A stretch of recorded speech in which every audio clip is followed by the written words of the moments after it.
Il y a beaucoup de pensées que nous avons pu vivre cette semaine dans la semaine de prière. On avait beaucoup d'idées, beaucoup de choses. Et je vais quand même revenir au livre de Malachie. Et je dois en grande partie la fruit de ma méditation à la réunion de prière qu'on a eue après que Jean-Luc ait prêché son introduction sur le livre. Je dis déjà merci à Nancy, parce que pendant elle apportait le mercredi soir quelques pensées, ça s'est devenu très clair à mes yeux. Donc j'espère qu'après ça, et je crois que ce ne sera pas la dernière fois qu'on va lire dans Malachie, que vous ne direz plus jamais que Malachie ne vous profitera jamais. Bon, c'est un jeu de mots pour les étrangers. Hein. Ça veut dire il y a les biens acquis et les choses mal acquises. Non, j'espère que ce livre va nous profiter. Alors ce matin, c'est tout simplement, pendant ce partage, ces deux réunions, eh bien, je me suis rendu compte que le livre de Malachie donnait une description assez forte de la religiosité. Alors, ce n'est pas toujours évident de définir les mots. Donc, c'est pour ça que j'ai été prendre le dictionnaire.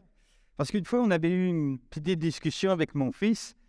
Il avait mis « Jésus ne t'offre pas » sur son blog, sur son Facebook. « Jésus n'offre pas une religion, il offre une relation. » Alors, on avait discuté gentiment. Je dis « Tu sais, je comprends ce que tu dis. » Et comme certains autres avaient un peu réagi, je dis « Mais vous savez que Jacques nous parle de la religion vraie et pure. C'est quoi? C'est de s'occuper de ceux qui ont des besoins, de nourrir ceux qui ont faim. Donc j'ai dit, tu vois, il ne faut pas mettre le mot religion tous dans le même paquet. Et c'est pour ça qu'il faut parfois faire attention, il y a des slogans qui viennent comme ça. Et donc j'ai été voir. La religion, le mot qu'on définit, c'est l'ensemble déterminé de croyances, de dogmes, qui définissent le rapport entre les hommes et le sacré, Dieu. Alors évidemment qu'il peut y avoir plein de religiosité dans les religions. Ah, je suis d'accord. Mais si on croit qu'il n'y a qu'une seule manière d'avoir une relation avec Dieu, la religion peut être bonne lorsqu'elle est selon la parole de Dieu. Mais vous allez voir que le terme religiosité, lui, est beaucoup plus vague. La religiosité se définit comme l'expression d'un sentiment religieux marqué par la sensibilité et conduisant à une vague relation personnelle. Voilà. Ça, c'est dans le dictionnaire. Hein. Larousse, ce n'est pas un dictionnaire biblique.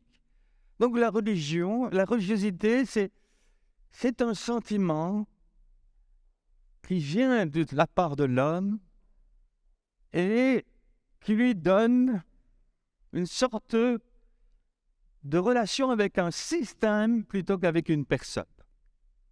Alors oui, la religiosité, nous n'en voulons pas. Et j'aimais bien, je ne sais pas si c'était Francesco qui avait sorti la phrase, la religiosité ne donne jamais la bénédiction. C'est vrai, c'était toi, hein, dans la discussion. Je me suis dit, c'est pas mal. C'est pas mal. Hier, je suis tombé sur un article. C'était une revue un peu pour vous savez, les gens qui aiment bien réfléchir. Aujourd'hui, on commence à oublier le terme grâce et on ne dit plus que la grâce, c'est la paix de Dieu soit avec toi. On dit simplement, sois béni. La bénédiction englobe toutes sortes de choses. Et souvent, maintenant, il y a même des théologiens qui disent, est-ce qu'il ne faudrait pas réécrire la Bible en utilisant ces mots-là plutôt que le mot grâce? Bon, je ne suis pas d'accord non plus. Hein. Mais c'est vrai, je vais en Afrique, j'entends sans arrêt, quand je dis que le Seigneur te bénisse, Amen, Alléluia, je prends. Mais attends, des fois je dis, mais ça t'est déjà donné. Il ne faut pas prendre ce que Dieu t'a déjà donné. Enfin, il faut le saisir pour toi, d'accord. Mais ce n'est pas parce que je le dis que tu dois le saisir. Il y a des choses. Mais on veut être béni. Ça, c'est un des traits, malheureusement, de la religion naturelle. Et on verrait, ça faudrait une étude, mais que le New Age promet une bénédiction maintenant, tout de suite, par toutes sortes de choses, mais qui n'ont rien à voir avec Dieu. Donc la véritable relation avec Dieu, elle passe au travers de Jésus-Christ. Donc, on va essayer de voir, on va essayer de voir les points communs qu'on peut trouver entre le livre de Malachie, qui est le dernier de l'Ancien Testament, avec le livre de Matthieu, qui est le premier du Nouveau Testament. Et pendant Jean-Luc avait prêché, l'autre fois, j'étais étonné, j'étais en train de lire dans Matthieu, j'étais étonné de voir les similitudes qu'on trouve entre les deux livres. Là, c'était un livre qui a été écrit 400 ans après, et c'est comme si Malachie nous préparait déjà à ce livre. Préparait déjà à retrouver tous les hypocrites que Jésus va décrire de l'époque de Jésus, ces hypocrites qui allaient dans les synagogues, qui abusaient, qui maltraitaient, qui faisaient porter des fardeaux lourds aux hommes, qui aimaient être vus. Quand vous priez, ne faites pas comme les pharisiens qui aiment à se tenir debout dans les synagogues. Mais donc, toute cette religiosité qui cachait très mal leur pauvreté intérieure, leur pauvreté de relation avec le Dieu vivant. Ils étaient sans arrêt en train de s'accrocher. Oui, mais nous avons Abraham pour père. Oui, mais nous connaissons. Mais Jésus va les coincer chaque fois. Il montrait, quand ils jeûnaient, sans arrêt on les voit juger. Les disciples faisaient un petit mouvement. Pourquoi tes disciples ils font ça le jour du sabbat? Pourquoi est-ce qu'eux ne jeûnent pas? Donc sans arrêt, ils avaient quelque chose à redire. Ça, c'est la religiosité. Alors à vous de voir si ça touche encore l'Église aujourd'hui. J'ai ma petite idée. J'ai même une ferme conviction que le Seigneur veut nous apprendre quelque chose. Et Malachie va reprendre la même chose par rapport à l'amour, la base de toute relation. Et c'est incroyable, heureusement que je ne vais pas le décrire longuement puisque Draman nous a parlé, quand ce peuple dit « En quoi nous as-tu aimés ?» C'est terrible d'en arriver là. Mais combien de fois nous sommes là et nous disons « Seigneur, je ne sens plus ton amour. » On n'utilise pas le même mot, mais c'est la même pensée. Je me sens sec. Et Draman nous a très très bien expliqué en quoi l'amour de Dieu diffère de tout. Alors on va commencer et on va regarder un petit peu comment les différents points, il y en a quelques-uns, donc on va passer, comment on découvre la religiosité dans le livre de Malachie. Vous savez qu'après la prédication de Jean-Luc, j'ai dévoré le livre, je me suis dit « Oh, c'est déjà fini !» J'avais relu ça, mais je trouvais génial. C'est comme si, vous savez, il y a des fois où c'est comme si vous ne l'avez jamais lu, quoi. Mais c'est actuel, c'est vraiment ça qui se passe. Mais on est dans un monde foutu, quoi. Voilà. La première chose, son amour, la religiosité n'a pas d'amour bouillant pour Jésus. Ils connaissent pas. C'est-à-dire, ils sont toujours prêts, mais il faut toujours que ce soit très froid ou très tiède. Il ne faut jamais trop s'engager. Quoi, parler de Dieu aujourd'hui? Enfin, non, quoi. Et donc, c'est vraiment cela. On va voir que ce peuple qui ne voit que sa misère, s'est complètement fermé à l'amour de Dieu. Ils sont dans le passé, ils sont dans du temps où il y avait le beau temple, il y avait ceci et cela, et aujourd'hui, il n'y a plus rien. J'entends cela dans l'Église. Mais où est notre amour pour Jésus? Où est notre amour? Donc, c'est un peuple qui est tombé dans un service sans passion. Et c'est un peuple qui a perdu sa flamme pour Dieu. Et c'est une loi même. Il y a des horreurs qui sont dites dans ce livre de Malachie. Comme ça ne sert plus à rien ce qu'on fait. À quoi ça vaut la peine, quoi? On fait des efforts et Dieu n'est jamais là. C'est pour ça que c'est très important. Deuxième chose, on ne va pas s'attarder là, c'est la crainte de Dieu va disparaître. Vous savez que le commencement de la sagesse, pour l'école de Tournesol, vous le savez bien, hein, c'est la crainte de Dieu. Loin d'être une peur qui nous paralyse, la crainte de Dieu nous maintient, j'allais dire, dans une attitude de dire « Non, je ne vais pas lui faire du tort, je ne vais pas l'attrister. » Pourquoi? Parce que quand on aime quelqu'un, et si on voit qu'il souffre, on est attristé. Et donc, c'est pour ça qu'il y a la crainte. Je n'ai pas la crainte de ma femme, mais je suis attristé si je vois qu'elle souffre. Et lorsque on sert Dieu, et lorsque notre amour se refroidit, la crainte disparaît. La crainte nous protège de l'orgueil. Aïe, ça va très vite, hein? À qu'à voir comment Dieu parle à Job, en lui rappelant, mais où étais-tu, hein? T'étais où pendant que je créais le monde? Non, parce que Job, à un moment, il a un petit peu passé la limite. Il se permettait presque de discuter avec Dieu comme si il avait des comptes à lui rendre. On a besoin de parler avec Dieu comme un ami. Mais on sait toujours que lui, il reste le Dieu souverain. Il y a des fois où j'avais quelque chose à dire au Seigneur, je dis, mais avant de le dire, je disais, Seigneur, je sais que tu as raison, mais voilà, ça me fait souffrir. Je sais, si la crainte de Dieu est là, cela va nous garder. La crainte de Dieu le manque de crainte de Dieu nous amène aussi à résister à Dieu et à endurcir nos cœurs à la voix de l'Esprit de Dieu.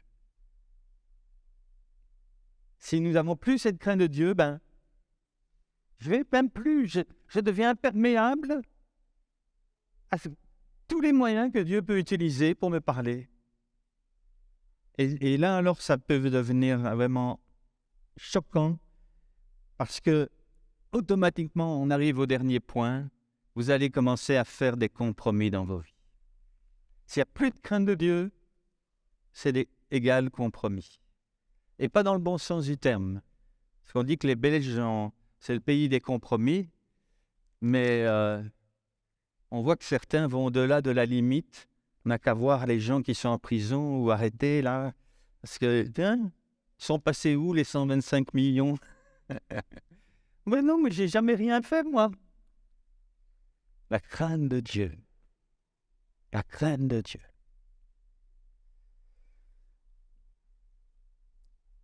Alors oui, ma relation avec Dieu, elle n'est pas une religion. Si elle est cette religiosité qui a perdu sa crainte de Dieu. Oui, troisième point, on va voir qu'il méprise le nom de l'Éternel. Ici, c'est comme si, à partir du fin du chapitre 1, on passe, ce n'est plus au peuple que Dieu s'adresse. Et j'aimais bien, d'ailleurs, le livre de Malachie dans ce sens. Ce n'est pas seulement une analyse humaine, hein, oui, la religiosité, c'est ça, ça, ça. Non, ici, c'est vraiment la parole que Dieu aux sacrificateurs, comme Jésus a parlé aux pharisiens, aux scribes et aux spécialistes de la loi. Ils étaient en général 3, puis de temps en temps, il y avait aussi les Sadducéens, mais c'était vraiment cela. Et puis, qu'est-ce qu'il dit? À vous, sacrificateurs, qui méprisez mon nom et qui dites « En quoi avons-nous méprisé ton nom ?» Il continue « Vous offrez sur mon autel des aliments impurs et vous dites En quoi t'avons-nous profané? C'est en disant, la table de l'Éternel est méprisable. Voilà la religiosité.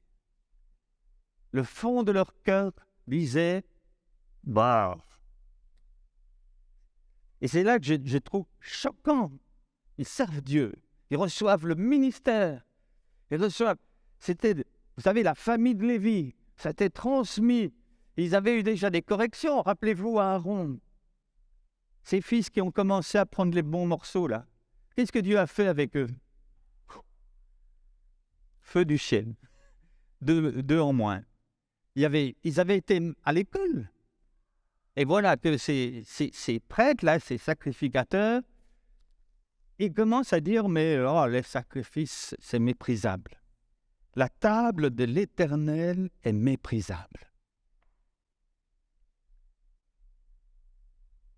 Ils avaient oublié le psaume 23 qui dit, je dresse devant toi, tu dresses devant mes ennemis une table.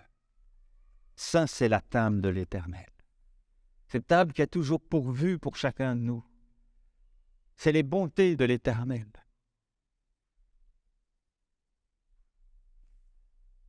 Nous avons besoin de recevoir ce discernement. Quand ça nous touche et quand ça peut rentrer dans notre sphère. Non, Seigneur, la table de l'Éternel est délicieuse. Il y a quelque chose d'extraordinaire. Pouvoir s'approcher chaque dimanche, chaque fois. Mais chaque fois que je ouvre la Bible, la table de l'Éternel est délicieuse. Je vais prendre ce que Dieu a préparé pour moi. Je vous dis, c'est pas toujours facile. On peut perdre l'appétit des fois.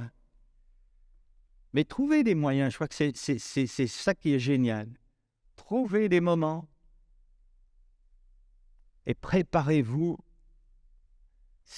à déguster ce que le Seigneur veut pour vous. Vous savez, j'ai eu un moment, comme ça, j'avais l'habitude de lire ma Bible en un an. Puis un moment, lire 3 chapitres et demi par jour, ça devenait lourd. Et puis alors, il y a des jours où je ne lisais plus. Aujourd'hui, je n'ai pas le temps. Alors, vous savez, quand on passe par une période de jeûne, due parfois à notre perte de... Je suis remis devant le Seigneur et j'ai dit, mais je vais commencer à manger un petit peu. Puis j'ai commencé à relire quelques versets, après un chapitre. Et puis quand vous commencez à bien manger, vous retrouvez l'appétit. Vous savez qu'on ne peut pas donner trop à manger à quelqu'un qui est sorti d'un... C'est ce qu'on a vécu lors des camps de concentration. Il y en a beaucoup qui sont morts parce qu'on leur donnait trop à manger. Ils étaient plus capables de digérer tout ça. Donc, ils ont commencé, on leur a dit surtout, parce qu'il y a toute une série qui mourait. Il fallait commencer avec de la soupe très légère. On conseille d'ailleurs ça. Si vous faites un jeûne de 40 jours, comme vous faites chaque année d'ailleurs, je crois bien, donc, on vous dit de manger tout petit peu, soupe, avec un peu de pain après, et de la viande bien après. Et je peux dire aujourd'hui, j'ai retrouvé mon appétit. Je relis mes 3 chapitres par jour. Mais ça ne doit pas être une loi. Est-ce que ce n'est pas ça aussi la religiosité? Il faut lire ta Bible. Qu'est-ce que tu en as retiré? Rien. Sec. Ou alors dans les églises, il faut prier. Alors vous priez. Ma liste. J'ai presque l'impression que c'est comme certains qui prient, ça peut être 5 fois par jour. Il y a une révolution quand on a un disciple du Seigneur. C'est que, où que je sois, quoi que je fasse, il est dit de rester en relation avec Jésus. Et être en relation avec Jésus, c'est prier sans arrêt. Donc je prie parce que je reste en relation. J'écoute les infos et le Saint-Esprit peut me dire quelque chose, non? Je ferme la télévision? Non. c'est pas quelque chose qui me convient. Prier sans cesse, c'est ne pas être à genoux toute la journée et se flageller le dos. Et combien d'églises on entend cela? J'ai été témoin. Quand j'étais pasteur à Hugues, je vous l'ai peut-être déjà raconté, hein, il y avait un groupe de jeunes qui se retrouvaient le dimanche matin pour prier. Ils arrivaient à 9h, ils priaient dans un local à côté. Puis j'avais invité un ami pasteur, et puis il voit ces jeunes arriver, qui vont prier et tout. Oh, il m'a dit, Albert, toi tu les tiens, c'est incroyable, hein? Tu as réussi à leur mettre la discipline. Puis moi j'ai dit, moi je n'ai jamais rien dit. C'est pas moi qui leur demande de faire ça, c'est le Saint-Esprit. C'est eux qui avaient envie de plus de Jésus. Et on a vécu de chouettes cultes parce qu'il y avait des gens qui avaient pris à cœur de prier pour que dans nos cultes, il se passe quelque chose, une rencontre avec Jésus. Alléluia. Ils méprisent le nom de l'Éternel. Ensuite, ça va plus loin. Ils ne glorifient plus le nom de l'Éternel. J'ai mis le verset de Malachie 2:2. Si vous ne m'écoutez pas, si vous ne me prenez pas à cœur de donner gloire à mon nom, dit l'Éternel, j'enverrai parmi vous la malédiction.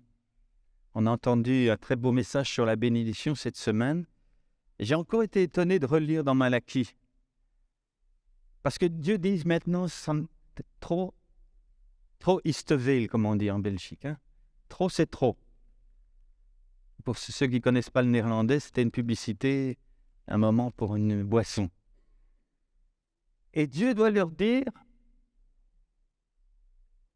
je vous enverrai la malédiction et je maudirai vos bénédictions. C'est dans Malachie, ça. Hein? Ah oui, parce qu'aujourd'hui, God bless America, God se bénisse, tout le monde, on entend ça tout le monde. Mais qu'est-ce qui se passe? À côté de ça, on dit des choses, mais on ne fait pas ce que Dieu veut. Dieu dit, ce genre de bénédiction-là, Dieu va les maudire. Tout ce qui brille n'est pas d'or, comme on dit. Tout ce qui dit, sois béni, bénis-les, n'est pas chrétien. Moi, je me laisse bénir, mais je sais que certaines bénédictions, pour moi, elles ne viennent pas de eux. C'est toujours bon de bénir les autres, mais la vraie bénédiction vient d'en haut, vient de Jésus. On l'a vu ce mercredi. Hein? Nous avons été bénis de toutes sortes de bénédictions spirituelles. Nous ne courons plus après la bénédiction. Et lorsque nous vivons, nous la mettons en pratique. Nous la vivons jour après jour, cette bénédiction. Et la prière est là pour nous rappeler que les promesses de Dieu sont là pour être crues, pour que nous puissions rentrer. Donc, la véritable relation avec Dieu nous amène toujours à l'adoration et nous amène à glorifier Jésus. Attention, parce que l'hypocrisie utilise aussi la prière. La religiosité aime bien se faire voir. Combien de fois, hein, vous me dites, j'étais à Jérusalem, ils arrêtaient tout et se mettaient, puis on arrivait avec notre argent, je ne sais pas pourquoi, il était tout de suite debout. C'était fini sa prière. Il voulait son argent. Je parle des souks de Jérusalem où il y a beaucoup de marchands. Hein, il faisait sa prière, mais dès qu'il y avait un touriste, oups, c'est fini, je ne prie plus. Non, on voit bien. Si un service ne donne pas la gloire à Dieu, c'est de la religiosité. Si je fais des choses pour que ça me glorifie ou que ça mette en valeur les choses que les hommes ont faites, si c'est centré sur des personnes humaines, sur des réalités humaines, le succès, la prospérité, la possession matérielle, les voyages, oh là là. Aujourd'hui, quand on regarde certains clips avec des pasteurs, on a l'impression qu'ils roulent dans des Mercedes, ils roulent dans ceci, et ils ont ils prennent l'avion. Et c'est pour ça qu'ils sont des bons pasteurs. Je ne prêche pas la pauvreté, mais le contentement. Savoir louer Dieu dans la grâce qu'on a. La vraie religion, la vraie relation que Dieu offre est basée sur une adoration véritable qui rend gloire à Dieu en toutes choses, en tout temps. Ça, c'est vraiment ce que le Seigneur attend. Prochain point. La religiosité viole l'alliance de Dieu. C'est exactement ici, c'est l'alliance de Lévi. Mais on va voir que plusieurs fois, il est parlé de cette alliance de vie et de paix, chapitre 2, verset 5. Donc ce peuple va se détourner de cette alliance. Et bien plus que ça, eh bien, en rejetant cette alliance, eh bien, il s'ouvre alors au mensonge, il s'ouvre à l'iniquité, et les sacrificateurs n'ont plus marché dans la paix et la droiture.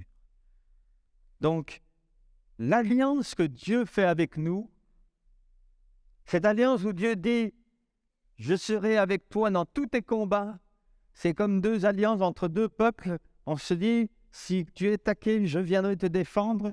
Si un ennemi vient contre toi, je serai là pour te défendre. » Dieu fait alliance avec nous. En Jésus-Christ, c'est collé, mais une alliance, même si elle est éternelle, on ne fait pas n'importe quoi. Si vous commencez à faire la guerre à Dieu, par votre orgueil, par votre attitude, est-ce que Dieu va être encore avec vous? Ça, c'est ce que le religieux ou la religiosité croit. On a oublié l'alliance que Dieu a faite avec nous. Sixièmement, ça c'est aussi une belle vérité, c'est fou que directement on va voir, concrètement au chapitre 3, on retrouve cette notion d'infidélité dans le peuple. Et là c'est très concret. Il semble que le peuple avait trouvé leurs épouses un peu vieilles, donc on divorçait. Et puis on choisissait une plus jeune, qui était plus charmante, ou qui savait. Et ça se faisait couramment. D'ailleurs, ça a continué pendant 400 ans. Il ne faut pas croire. Les Juifs avaient une certaine manière de traiter, j'allais dire l'alliance du mariage, qui était finalement le reflet de son alliance avec Dieu. Et Dieu va dire, « Je hais la répudiation, dit l'Éternel, le Dieu d'Israël. » Parce que c'était un tout. L'infidélité touche le cœur de Dieu, parce que Dieu est fidèle et juste. Et Dieu ne peut pas leur dire « J'applaudis vos motifs et vos divorces. » Et il va appeler son épouse et il dira « La femme de ta jeunesse ou la femme de ton alliance. » C'est assez étonnant, hein? Donc il va y avoir là un rappel que la fidélité se vit toujours dans le cadre d'une alliance bien précise. Encore une fois, nous avons besoin de retrouver une vraie relation avec le Seigneur pour pouvoir être saisis de son identité, sa fidélité, afin de pouvoir être fidèles. J'ai dit à Jean-Luc hier, j'ai deux sujets. Je pense que la fidélité de Dieu, cette semaine, ça m'a beaucoup parlé. Parce que j'avais presque ma prière, mais Seigneur, sans ta fidélité dans ma vie, comment est-ce qu'on peut être fidèle? Si nous ne sommes pas saisis par le Dieu fidèle, est-ce que je peux encore faire même des promesses? Parce qu'on sait bien comment on est. On a tous fait des promesses en l'air. Ces promesses du 31 décembre. Oui, je te promets, cette année, je ne vais plus jamais rien dire. Je ne vais plus jamais faire ça. Moi, j'évite parce que je sais bien que je ne les tiens pas.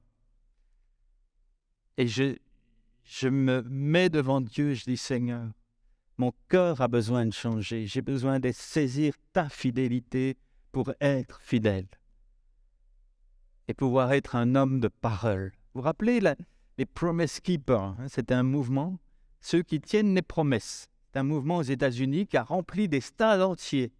Et on faisait signer un papier, hein, voulez-vous devenir vraiment fidèle?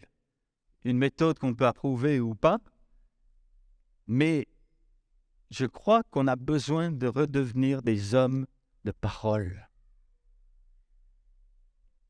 Pas des paroles en l'air, des paroles vraies, des paroles que notre oui soit vraiment oui. Et je me rends compte que si vous relisez les évangiles, vous vous rendez compte que les pharisiens, c'était des gens, il y avait toujours comme deux paroles. Celle qui les avantageait, alors ça c'était bon, et puis celle qui avait à perte, honore ton père et ta mère. Non, non, non, je vais faire une offrande pour certains, et puis c'était une corban, et puis ça va passer. Et Jésus doit leur dire, vous désobéissez, vous détruisez même la loi au profit de votre arrangement. Voilà la religiosité qui cherche à prendre ce qui nous intéresse. Alors encore, l'avant-dernier point, c'est que là, ça c'était très fort c'est quand il est parlé de la repentance, c'est quand même fort dans Malachie 3,7, je dis, ça c'est chouette, revenez à moi, dit l'Éternel. Revenez à moi et je reviendrai à vous. Et vous dites, en quoi devons-nous revenir à Dieu? Seigneur, garde manage de cela. J'ai entendu, moi, une fois un pasteur qui dit « Oh, mais l'Église n'a plus besoin, la repentance, dès qu'on prie Seigneur, c'est comme si on s'était repenti. » Ben ouais, mais il y en a qui diront Seigneur, Seigneur, et qui... Non, mais on entend de tout, hein. C'est pour ça, méfiez-vous de certains articles et certaines prédications sur Internet. Parce qu'il y a des esprits de séduction. Moi, j'ai dit, mais non, nous avons besoin de revenir à l'Éternel. Le Saint-Esprit, quand il est attristé, me dit chaque fois, reviens à moi. Oui, Seigneur, j'ai dit, mais parfois je dis, oh, Seigneur, ça fait 40 ans que je te connais. Comment je dois faire? Puis une fois, le Seigneur m'a dit, tu te rappelles le jour où tu as confessé tes péchés pour la première fois? Oui, Seigneur, oui, je n'oublierai jamais. Eh bien, tu recommences là où tu as commencé, ben, tu refais ça. Comme le premier jour? Oui, comme le premier jour. Quoi, vous croyez qu'on est meilleur que le premier jour? Qu'on est maintenant des pécheurs un peu plus? Non, on reste des pécheurs, mais on doit vivre dans la grâce. Mais ce n'est pas parce que vous avez 40 ans, 3 ans de conversion que vous êtes meilleur. Hein? Arrêtez de penser ça. Ça, c'est de la religiosité. Dès qu'on croit qu'on est meilleur, on croit que notre système est meilleur que Dieu. Le retour à Dieu est indispensable. Ce peuple avait vécu combien d'années? On est à 400 avant Jésus-Christ. Donc c'était depuis Abraham, à peu près 1900. Ça faisait 15 siècles que Dieu avait appelé Abraham. 15 siècles et ça n'avait pas marché et ce peuple ne revenait pas. On comprend pourquoi dans Matthieu, le premier message que Jésus va donner, il va dire « Repentez-vous, revenez à Dieu, car le royaume de Dieu est là. Repentez-vous. » On n'entend plus souvent ce message. Hein? Et c'est cela qu'on a besoin. Dieu ne peut être satisfait que d'une seule offrande, celle de son Fils Jésus. Tu as beau dire, Seigneur, cette semaine, je vais aller évangéliser, je vais aller distribuer les traités dans toutes les boîtes aux lettres de mon village. Reviens à moi. Seigneur, je vais aller à la réunion de prière tous les mercredis. Jean-Luc vous croit, hein? Tu as entendu, hein? Ils ont dit oui dans la... Je ne vais pas être comme... Il y a un pasteur très connu à La Louvière qui a dit, quoi? Les chrétiens, quand ils ne viennent pas à la réunion de prière, je dis quoi? Et votre fitness, vous y allez toutes les semaines? Ah oui, vous avez payé, alors vous y allez. Mais la réunion de prière, ça, vous êtes prêts à la louper? Je leur dis, moi, le cours de piano, vous ne le loupez jamais, hein? L'entraînement de foot pour vos enfants, vous ne le loupez jamais. Et la réunion de prière? Non, c'est moins important, hein, Seigneur, je n'ai pas payé. Ça fait réfléchir quand même, hein? Où sont nos priorités? Ne savez-vous pas prier 1 heure avec moi, disait Jésus.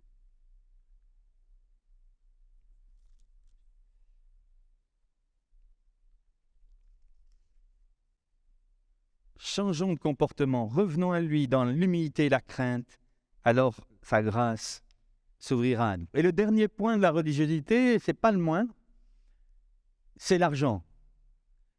Dans Malachie, il a déjà fait des promesses, puis d'un coup, il revient en disant, mais en quoi nous avons fait? Apportez-moi l'argent. Vous savez que dans le Nouveau Testament, Jésus parle plus du péché lié à l'argent que du péché lié à la sexualité. En Europe, on a l'impression qu'on parle beaucoup du péché lié à la sexualité, mais on parle plus du péché lié à l'argent. Jésus dénonce d'une manière virulente. Il va même l'appeler Mammon, le Dieu Mammon. Il va dire, mais vous êtes esclaves. C'est lui le maître. C'est lui là. Paul dira, c'est lui qui est à la base de tous vos maux. Et certains qui ont été pris par cela ont un comportement incroyable. Ah non, mais Seigneur, en quoi est-ce que mon argent? On ne se rend pas compte. C'était il y a 2000 ans. On ne connaissait pas encore le capitalisme dévorant et dévoreur d'aujourd'hui.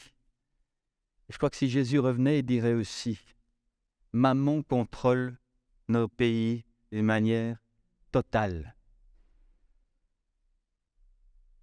On n'a qu'à voir quand à la fin du mois, ça devient en rouge. Hein?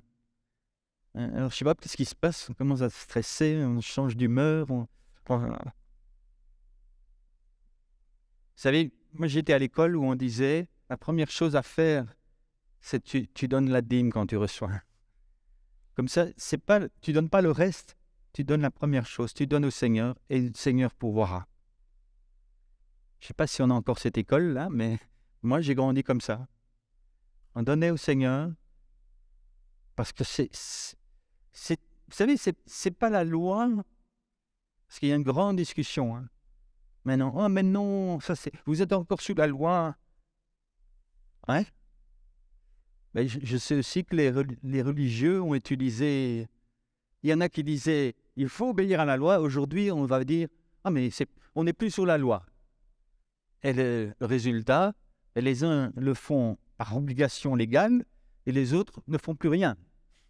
Et ils laissent ceux qui sont dans le besoin. Merci, Jean-Luc, d'avoir donné des bonnes nouvelles des projets. Je pense que ça doit être un geste d'amour. Donner selon ce que nos cœurs reçoivent au Seigneur. Et je crois que la dîme est une ligne pour enseigner à nos cœurs ce que devrait être notre offrande. Et un pasteur concluait en disant, si la Bible en parle, c'est le minimum au moins qu'on peut donner.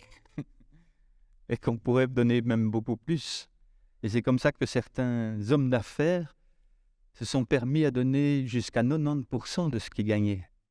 Bon, je vous avoue, moi, je n'ai pas un salaire ni une pension pour donner 90%, donc je me contente de moi. Donc, sachons ça.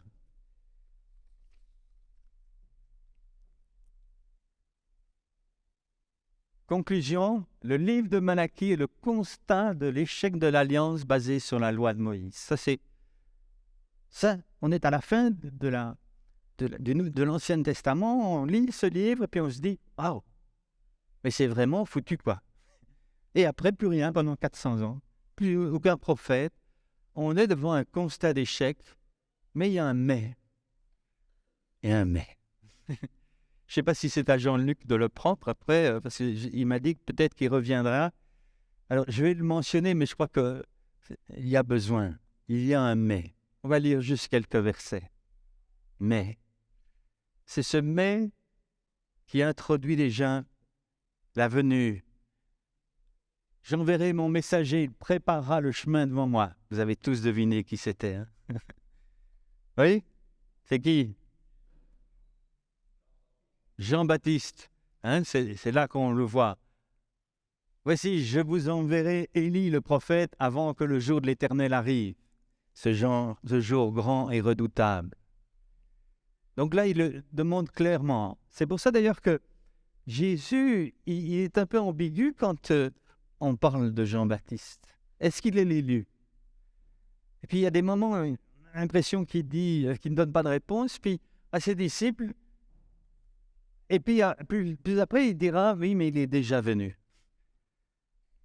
Pour moi, c'est parce que c'est pas fini, les amis. Il y a encore l'esprit d'Élie qui doit encore revenir, parce que le grand jour redoutable vient bientôt.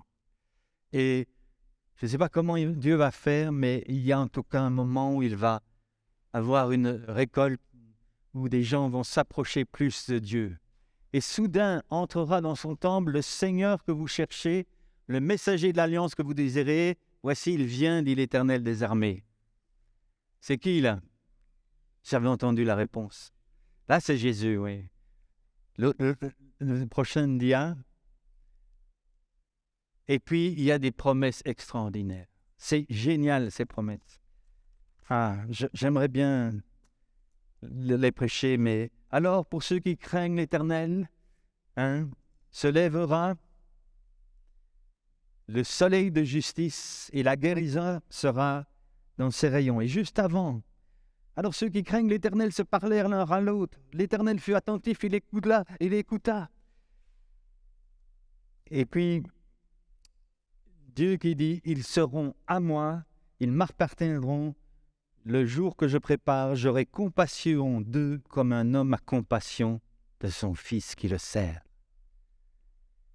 C'est pas fini, les amis. Il y a un reste. Il y a ceux qui craignent l'Éternel. Et pour eux, le soleil s'est levé. Pour eux, la guérison vient. Elle est venue et elle vient.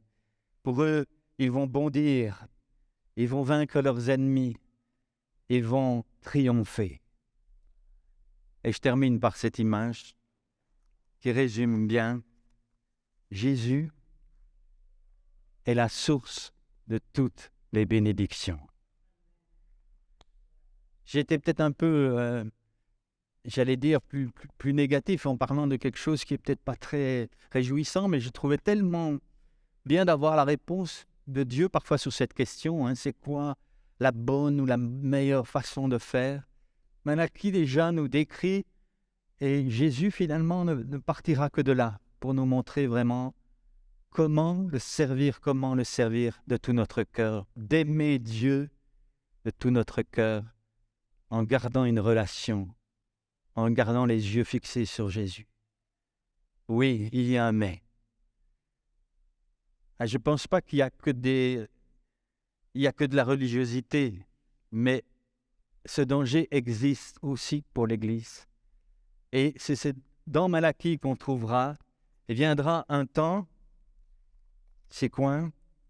Où vous verrez de nouveau la différence entre le juste et le méchant, entre celui qui sert Dieu et celui qui ne le sert pas. Vous vous rappelez de ce verset? C'est Malachie 3. Vous comprenez pourquoi je vais laisser peut-être à Jean-Luc le soin de finir ça, parce qu'il y a encore tellement à dire sur ce livre.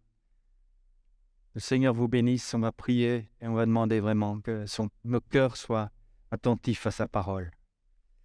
Seigneur, nous voulons te remercier de nous diriger vers ce livre, de nous diriger vers ce contenu si extraordinaire qui nous montre cette réalité du peuple de Dieu, de son besoin d'une rencontre vitale, d'un changement, d'une repentance, de retrouver, Seigneur, cette dimension d'un peuple qui sert Dieu, qui marche qui suit le fidèle et le juste et qui connaît cette bonne façon de servir Dieu.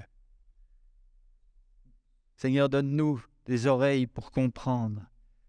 Permets-nous, Seigneur, Saint-Esprit, viens nous rappeler tes paroles.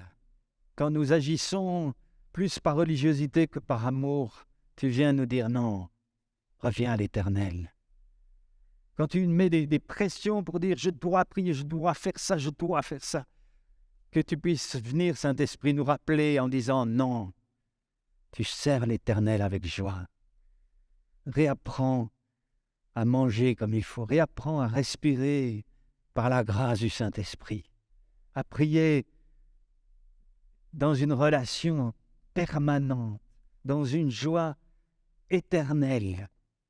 Seigneur, merci de nous conduire les uns aux autres à une vie différente, à cette vie de disciples, de serviteurs de Dieu, d'un nouveau style. Nous soyons prêts en effet pour t'accueillir le jour où tu reviendras. Oh, viens Seigneur, dans le nom de Jésus. Amen.